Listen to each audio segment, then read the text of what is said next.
The state of play has come and gone, and I'm pretty impressed. For the most part, we'll get to that when we get to that. But first things first, I got a few updates for the channel. I know I haven't uploaded anything consistent in a while. It's mostly just been one-off random videos. I'm getting new editing software figured out, and I was waiting on a new recording device.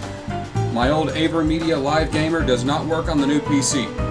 Computer doesn't even recognize what the hell it is. So I had to order an Elgato, and it works pretty well, but it's got some quirks to it that I'm still figuring out. Paper Mario is the first of my new series, and it will start Monday at 10:30 a.m. I'm trying out a late morning upload to see how that plays out, and the first of these is the remaster of a GameCube classic. The first few episodes are going to have a quirk in the audio. I do have it set properly now, but the first 3 episodes are going to have double audio because of how the mic settings work on Elgato itself. It's a learning curve. After that, I'll probably jump into Astrobot just to have a buffer between games. I don't want to jump right into another RPG right away, so Trails is going to be on the back burner for the time being. But that's all the updates I got. We're going on to the meat of the game, right into the show. First up on this list is The Midnight Walk, a creepy horror-like game that reminds me a bit of Little Nightmares, available on the PlayStation 5 and the VR 2.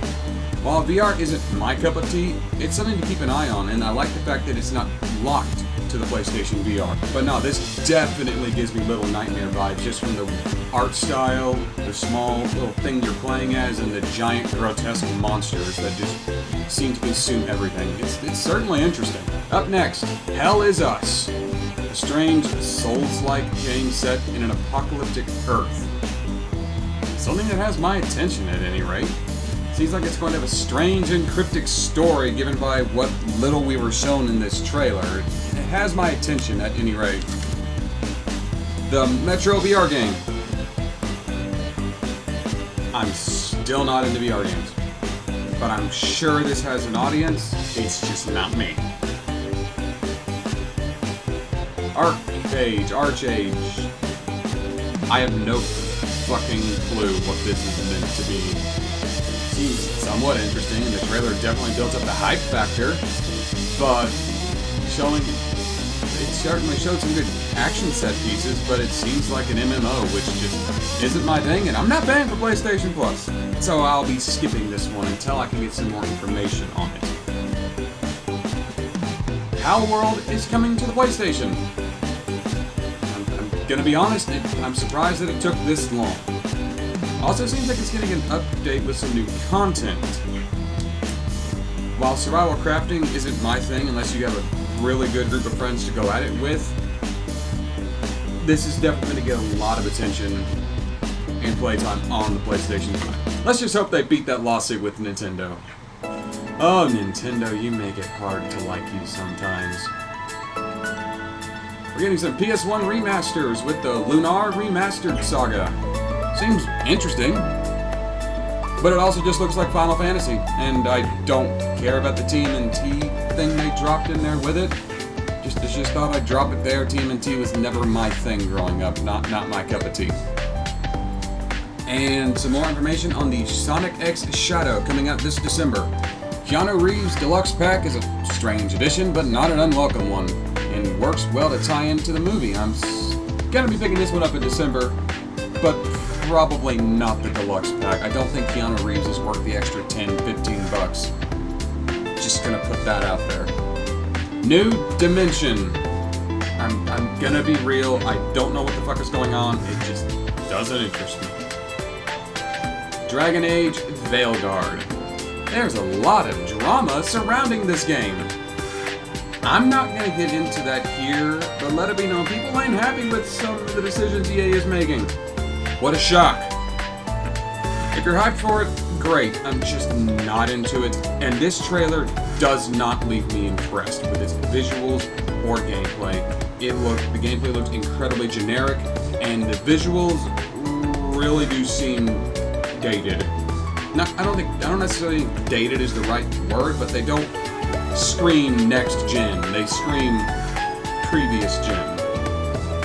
They don't leave me impressed. They don't look bad by any means, they're just not impressive. Lake House. I have no idea what the fuck this is. Hitman VR. I've never been a Hitman fan, but I'm sure people are excited for this. Soul Reaver Remastered. A PS2 remaster from the looks of it, and it looks pretty cool. Might have to pick that up. Fear the Spotlight.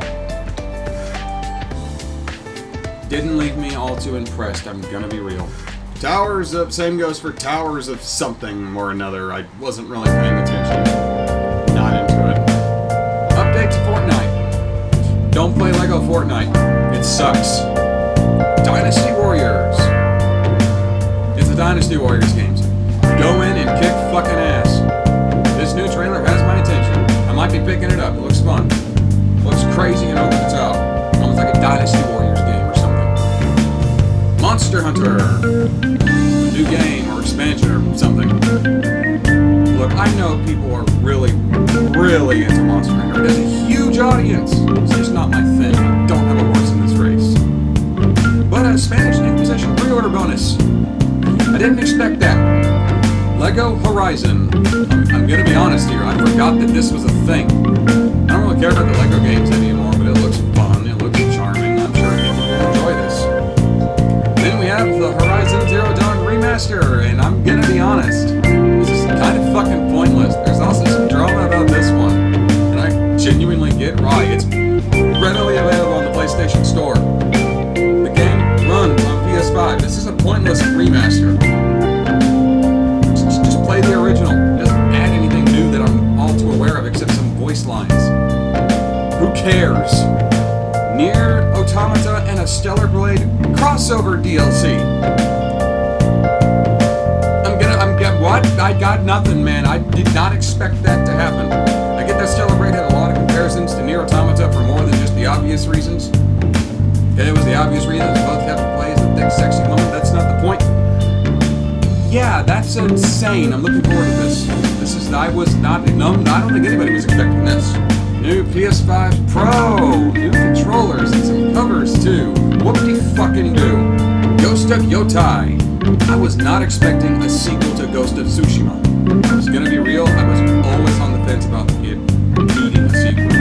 Jin Sakai's story ended with the defeat of the Mongol Empire. Well, not the Empire, he stopped the Mongol invasion.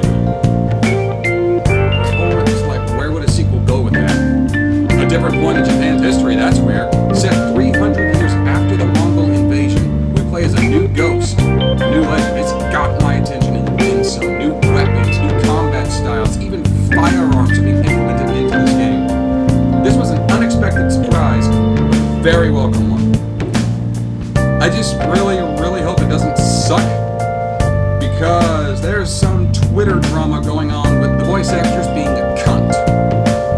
But if I can enjoy properties with Mark Hamill, given how much of a cunt he is, then I don't see why this should suffer because of it. And that's all she wrote. That was the state of play. I'm gonna be honest. Ghost of Yotai, the Stellar Blade DLC, and the Dynasty Warriors got my attention. Soul Reaver's looking cool, and whatever else I said. Sonic X Shadow, the Midnight Walk, and Hell Is Us. Most of the games they showed looked interesting. I just don't care about Dragon Age. I don't really care about the